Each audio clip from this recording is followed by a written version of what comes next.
नमस्कार। इस वीडियो में आपका स्वागत है। आज हम अमेरिकी राष्ट्रपति के मंत्रिमंडल के बारे में अध्ययन करेंगे। हम जानते हैं कि अमेरिका में अध्यक्षात्मक शासन व्यवस्था को अपनाया गया है और अध्यक्षात्मक शासन व्यवस्था की यह विशेषता होती है कि कार्यपालिका शक्ति राज्य के अध्यक्ष अर्थात राष्ट्रपति में निहित होती है और वहाँ पर मंत्रिमंडल जैसी किसी भी संस्था को संविधान में स्वीकार नहीं किया जाता है। अर्थात अध्यक्षात्मक शासन में मंत्रिमंडल नहीं होता है। संसदात्मक शासन में मंत्रिमंडल जहाँ सभी शक्तियों का केंद्र होता है। संसदात्मक शासन जिसका कि उदाहरण ब्रिटेन का संविधान है और ब्रिटेन के संविधान को पढ़ते हुए हमने देख ही लिया था कि वहाँ पे मंत्रिमंडल ही सभी व्यवस्थापिका और कार्यपालिका शक्तियों का सर्वे सर्वा होता है।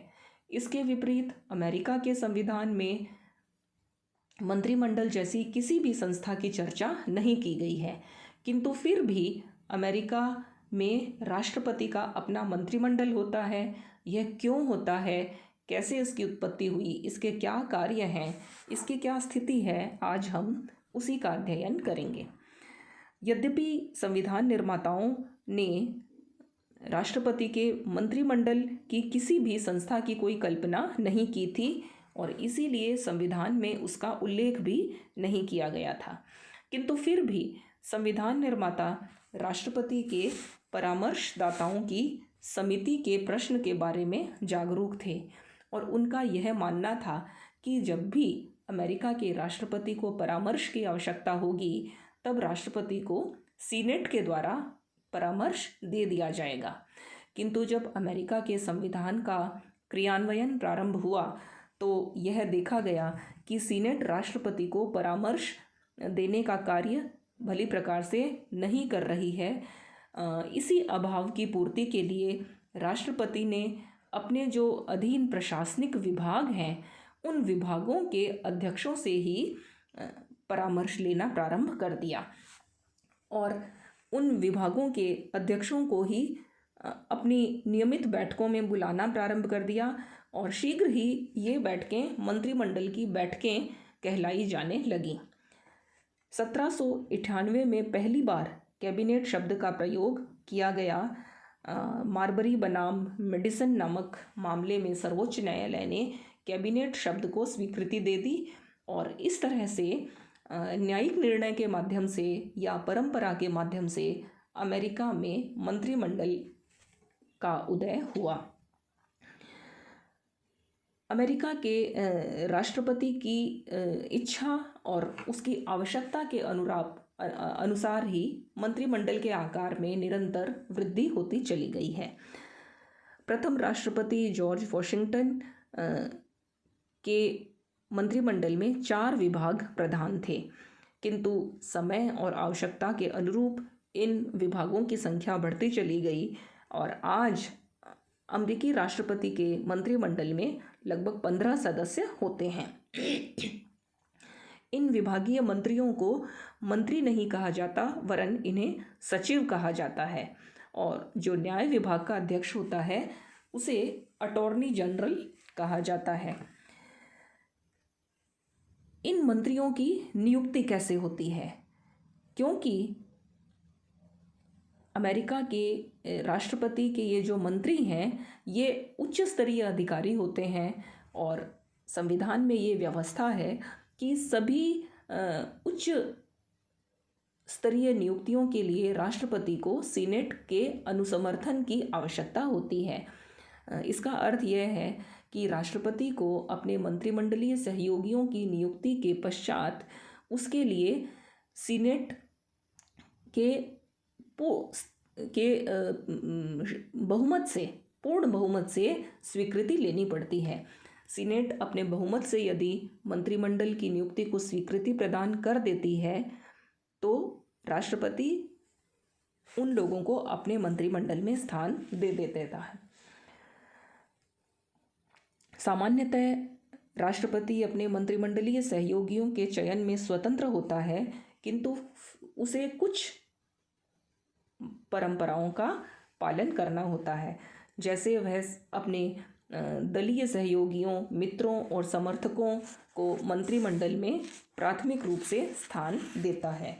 उसे यह ध्यान रखना होता है कि अमेरिका के भौगोलिक क्षेत्रों का प्रतिनिधित्व ठीक से हो जाए और बड़े राज्यों का प्रतिनिधित्व आवश्यक रूप से हो जाए। कई बार कांग्रेस में किसी दूसरे दल की सरकार होती है और राष्ट्रपति किसी अन्य दल का होता है। ऐसे में राष्ट्रपति कांग्रेस से सहयोग प्राप्त करने के लिए विरोधी दल के एक अथवा अधिक मंत्रियों को भी अपने मंत्रिमंडल में स्थान दे देता है। और अंतिम महत्वपूर्ण बात यह है कि स्वयं व्यक्ति की योग्यता, उसका ज्ञान, उसका पूर्व अनुभव, वह सबसे बड़ा कारक होता है किसी भी व्यक्ति को मंत्री बनाए जाने में। जहाँ तक मंत्रिमंडल की स्थिति की बात है तो यह हम जानते हैं कि यह संविधान का शिशु नहीं है, इसका निर्माण संविधान के अनुसार नहीं हुआ है।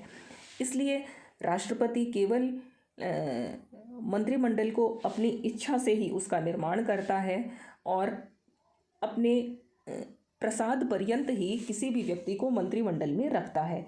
वह जब चाहे तब किसी भी व्यक्ति को मंत्री पद से हटा सकता है। मंत्रिमंडल के सदस्य पूरी तरह से राष्ट्रपति के अधीन होते हैं और यह राष्ट्रपति का निजी मंत्रिमंडल होता है जो कि राष्ट्रपति को केवल परामर्श देने का कार्य करता है। राष्ट्रपति के लिए मंत्रिमंडल के परामर्श को मानना या नहीं मानना पूरी तरह से उसी की इच्छा पर निर्भर होता है। राष्ट्रपति चाहे तो उनका परामर्श लिए बिना ही सभी कार्यों का संपादन कर सकता है, किंतु व्यवहार में क्योंकि मंत्रिमंडल बहुत अधिक अनुभवी और योग्य और ज्ञान संपन्न व्यक्ति होते हैं, इसलिए सामान्यतः राष्ट्रपति उनके परामर्श की अवहेलना नहीं करते हैं। किंतु जो संवैधानिक स्थिति है या जो प्रथागत स्थिति है उसके अनुसार राष्ट्रपति अपने मंत्रिमंडल की परामर्श को मानने के लिए बाध्य नहीं है।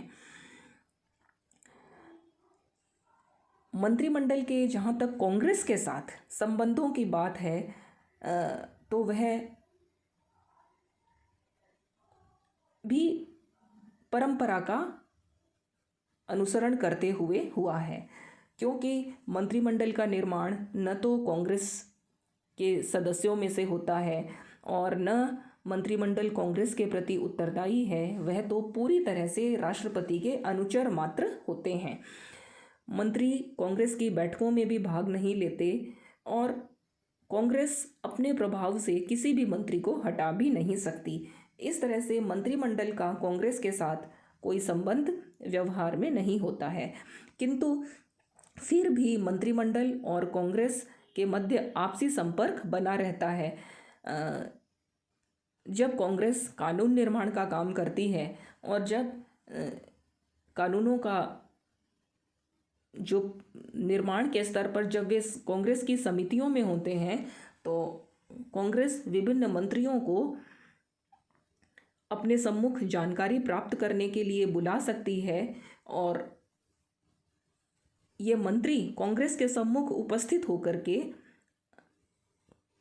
विभिन्न कानूनों के बारे में अपनी राय और विचार प्रकट करते हैं। इस तरह से परंपरा से कांग्रेस के कार्यों में अप्रत्यक्ष रूप से मंत्रियों का परामर्श बहुत महत्वपूर्ण होता है। मंत्रिमंडल के यदि कार्यों की चर्चा करें तो राष्ट्रपति का मंत्रिमंडल दो प्रकार के कार्य करता है। एक, वे अपने अपने विभागों के अध्यक्ष होते हैं, इसलिए विभाग के सफल संचालन की जिम्मेदारी उनके ऊपर होती है। वे अपने विभाग के अधीनस्थ कर्मचारियों की नियुक्ति में भी महत्वपूर्ण भूमिका का निर्वहन करते हैं। यद्यपि नीति निर्धारण का कार्य पूरी तरह से राष्ट्रपति का होता है, किंतु फिर भी राष्ट्रपति महत्वपूर्ण नीतियों के निर्धारण में परामर्श देने का कार्य विभिन्न मंत्रीगण करते हैं और विभिन्न विभागों से संबंधित नीतियों के निर्धारण में राष्ट्रपति उस विभाग के सचिव से अवश्य परामर्श लेता है। इस प्रकार से मंत्रिमंडल के दो कार्य हैं, प्रशासन के संचालन संबंधी और परामर्श संबंधी। राष्ट्रपति के मंत्रिमंडल के लिए एक अलग परंपरा अमेरिका में विकसित हुई है और वो ये है कि यद्यपि मंत्रिमंडल राष्ट्रपति का निजी मंत्रिमंडल होता है, किंतु इस मंत्रिमंडल के अलावा भी राष्ट्रपति अपने कुछ निजी परामर्शदाताओं से नियमित परामर्श प्राप्त करता है। ये जो निजी परामर्शदाता होते हैं ये मंत्रिमंडल के सदस्य नहीं होते, इन्हें सीनेट के अनुसमर्थन से किसी भी तरह से नियुक्त भी नहीं किया जाता, किंतु फिर भी व्यवहार में राष्ट्रपति ऐसे अपने सहयोगियों से परामर्श प्राप्त करता ही है। उसी को किचन कैबिनेट कहा जाता है। इस प्रकार से राष्ट्रपति का मंत्रिमंडल और रसोई मंत्रिमंडल ये दो भिन्न व्यवस्थाएं हैं, इन्हें हमें ध्यान में रखना चाहिए। किचन कैबिनेट के जो परामर्शदाता होते हैं वे वास्तव में मंत्री नहीं होते, वरन वे राष्ट्रपति के निजी परामर्शदाता होते हैं। कुछ लोग मंत्रिमंडल को राष्ट्रपति का परिवार अथवा फैमिली ऑफ द प्रेसिडेंट कह करके भी संबोधित करते हैं, क्योंकि ये राष्ट्रपति के बिल्कुल निजी इच्छा से ही इनका निर्माण किया जाता है और इनको हटाया जाता है। इसलिए एक संस्था अमेरिका में है राष्ट्रपति का मंत्रिमंडल, और दूसरी अनौपचारिक संस्था जो विकसित हुई उसे किचन कैबिनेट या रसोई मंत्रिमंडल कहा जाता है, और मंत्रिमंडल के अलावा जो सहयोगी होते हैं वे किचन कैबिनेट का हिस्सा होते हैं। अमेरिकी मंत्रिमंडल की कुछ विशेषताएं होती हैं, और इन विशेषताओं में पहली विशेषता तो यही है कि ये राष्ट्रपति के व्यक्तिगत सहायक मात्र होते हैं, इनकी कोई कानूनी या संवैधानिक हैसियत नहीं होती है। यद्यपि व्यवहार में सीनेट के अनुसमर्थन की जो व्यवस्था है उसके कारण उसके मंत्रिमंडल को भी अब कानूनी आधार मिल चुका है, और राष्ट्रपति के मंत्रिमंडलीय सहयोगियों को अपने प्रशासकीय कार्यों के अध्यक्ष होने के नाते ही उन्हें वेतन मिलता है, वरन मंत्री के नाते उन्हें कोई भी वेतन नहीं मिलता है। इस प्रकार मंत्रिमंडल का कोई कानूनी आधार नहीं है, किंतु विभिन्न मंत्री अपने अपने विभागीय अध्यक्षों के हैसियत की दृष्टिकोण से उनकी संवैधानिक स्थिति होती है। तीसरी जो महत्वपूर्ण बात है वो मंत्रिमंडल का कोई सामूहिक कार्य नहीं होता है। जैसा कि ब्रिटेन के लिए कहा जाता है या भारत के लिए कहा जाता है कि मंत्री साथ साथ तैरते हैं और साथ साथ डूबते हैं, उस तरह का सामूहिक उत्तरदायित्व अमेरिकी मंत्रिमंडल का नहीं होता। वे अपने अपने विभागों के प्रधान होते हैं और अपने अपने कार्यों के लिए निजी रूप में राष्ट्रपति के प्रति उत्तरदायी होते हैं।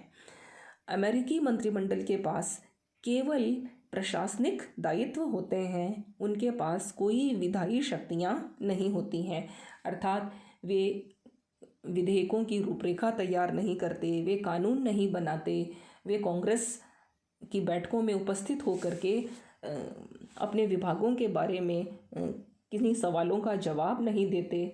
इस तरह से कांग्रेस के साथ उनका किसी भी प्रकार का वैधानिक संबंध नहीं होता है।